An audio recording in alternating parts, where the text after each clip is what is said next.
cette vidéo, je vais montrer comment personnaliser le niveau de fonctionnement de MaGraph32 et de figure MaGraph32, qu'on peut donc s'échanger. Ça va permettre à un élève 10, mais pas seulement 10, de démarrer avec un nombre très restreint d'outils, de façon à se familiariser avec le logiciel, et petit à petit, au fur et à mesure qu'il va progresser, on pourra rajouter des outils, et je rappelle que MaGraph32 peut fonctionner dans un mode très avancé, jusqu'en terminale scientifique, avec prise en charge des nombres complexes, et même au-delà. On va donc démarrer MaGraph32 en double-cliquant sur son icône là, qui est sur le bureau. Et vous utilisez l'icône option, donc option de la figure, vous cliquez dessus, une boîte de dialogue s'ouvre. Tout en haut, on va cocher la case niveau élémentaire.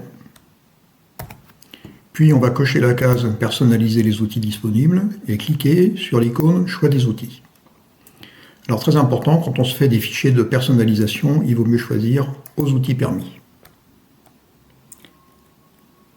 Alors ici, au-dessous, on me propose tous les outils qui sont prévus dans le mode élémentaire de base du logiciel.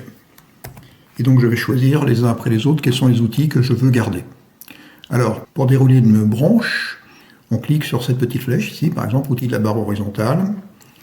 Alors, on va garder l'outil modification d'objets graphiques pour qu'un élève puisse modifier le rayon d'un cercle, par exemple. On ne va pas ici garder les icônes zoomer, dézoomer. On va garder l'outil changer la couleur ou le style d'un objet. On va garder l'icône basculer le mode de création point automatique.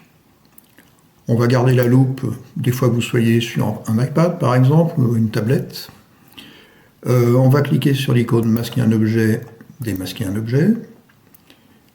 On va cocher la case complétion automatique des marques d'angle ou de segments.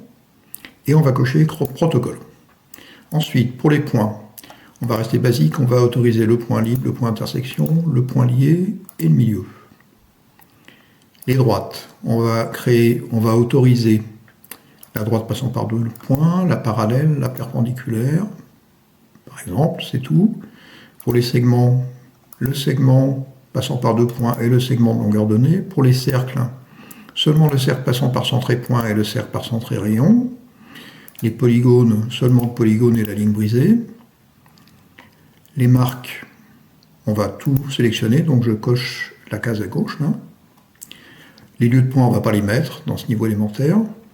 Les transformations, pour commencer, on ne va pas les mettre non plus. Et en déroulant les mesures, on va choisir tout. Mesure de longueur, mesure d'angle non orienté.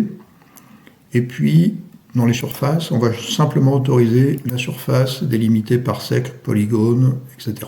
Alors, on valide par OK. Voilà. On ferme la boîte de dialogue. On voit que maintenant, les outils sont bien ceux que j'ai sélectionnés tout à l'heure. On clique sur l'icône Enregistrer. Et on va enregistrer notre figure dans un dossier. Donc ici, j'ai un dossier personnalisation niveau MaGraph32. Et je vais appeler mon fichier niveau basique. Et je clique sur le bouton Enregistrer.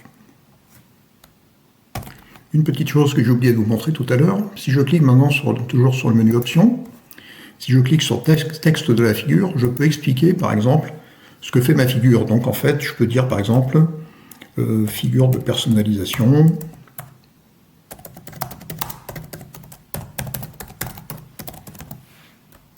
niveau basique. Mais vous pouvez bien sûr expliquer plus en détail quels sont les outils que vous avez choisis ou pas. Donc je clique sur OK, je valide encore, et je clique sur l'icône Enregistrer, et je clique sur Enregistrer. Donc voilà. Alors maintenant, cette figure MaGraph32, ce fichier, donc, je peux très bien le confier à quelqu'un qui va pouvoir l'utiliser pour personnaliser le fonctionnement de son logiciel. Alors donc, pour se mettre à sa place, on va quitter le logiciel, on le démarre à nouveau. Comment faire maintenant, donc, pour personnaliser le fonctionnement du logiciel à l'aide du fichier qu'on a créé tout à l'heure? Donc vous retournez dans le menu Options, vous cochez la case Personnaliser les outils disponibles, mais cette fois, vous cliquez sur le bouton bleu Choix des outils depuis une figure. Une boîte de dialogue s'ouvre, et vous allez dans le dossier où vous avez mis votre figure tout à l'heure. Je vois qu'il y a une petite faute de frappe sur le nom, mais ça n'a aucune importance, donc voilà. Et je clique sur Ouvrir. Attention, très important, À ce niveau-là, vous cochez la case « Utilisez ce choix d'outils pour le prochain démarrage du logiciel » et vous validez par OK. Vous fermez ici aussi, OK. Vous quittez le logiciel. Au prochain démarrage du logiciel, vous n'avez que les outils qui étaient spécifiés dans le fichier de personnalisation de niveau tout à l'heure. Et si vous cliquez sur le menu Options, vous voyez que vous êtes en mode de fonctionnement personnalisé. Tant que vous n'aurez pas modifié le niveau de fonctionnement du logiciel en choisissant un niveau prédéfini de fonctionnement, ou alors en choisissant un nouveau fonctionnement personnalisé, votre logiciel va toujours démarrer avec ce niveau-là. Je vais maintenant montrer comment faire un nouveau fichier de personnalisation de niveau. On va faire un fichier de personnalisation de niveau collège en rajoutant un outil qui n'est pas présent par défaut. Donc pour ça, on retourne dans le menu Options, et ce coup-là, on coche la case Niveau collège. On coche Personnaliser les outils disponibles, et on clique sur Choix des outils. Comme je l'ai dit tout à l'heure, quand on fait un fichier de personnalisation, mieux cocher cette case, donc qui va permettre de dire que les outils qu'on va choisir sont les outils permis. Ce qu'on va faire, c'est cocher la case tout en haut, Choix des outils, ce qui les sélectionne tous, et donc j'ai pour le moment un niveau de fonctionnement qui est le niveau collège avec tous les outils du niveau collège. Donc je fais OK. Maintenant, en haut, je coche niveau avancé sans nombre complexe. Je reclique sur Choix des outils. Alors ce coup-là, vous voyez, j'ai des outils supplémentaires parce que c'est les outils qui sont dans le niveau avancé, qui ne sont pas dans le niveau collège, qui sont donc décochés. Et quand je vais dans Segment, je vois un outil vecteur qui n'est pas dans le niveau collège, je décide de le rajouter. Donc je le coche et je clique sur OK. Je valide ici et je clique sur Enregistrer et je vais enregistrer donc niveau collège avec vecteur.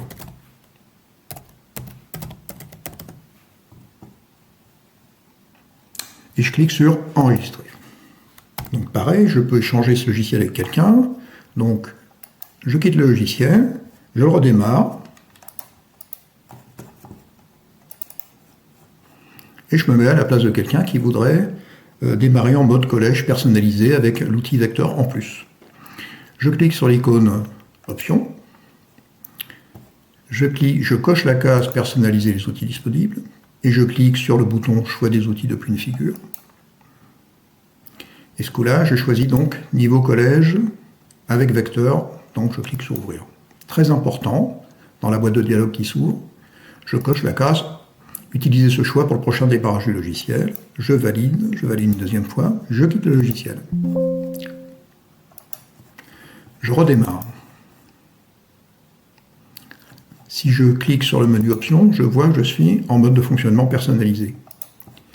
Et si je déroule maintenant la barre des segments, je vois que j'ai un outil de plus, qui est l'outil vecteur. Donc voilà, j'espère que cette vidéo vous a intéressé. C'est très important de pouvoir personnaliser le niveau d'un fonctionnement d'un logiciel. Ça va permettre d'accompagner l'élève du niveau élémentaire jusqu'à, par exemple, la terminale et au-delà, en faisant évoluer le niveau de fonctionnement du logiciel avec les progrès de l'élève. Merci d'avoir regardé cette vidéo.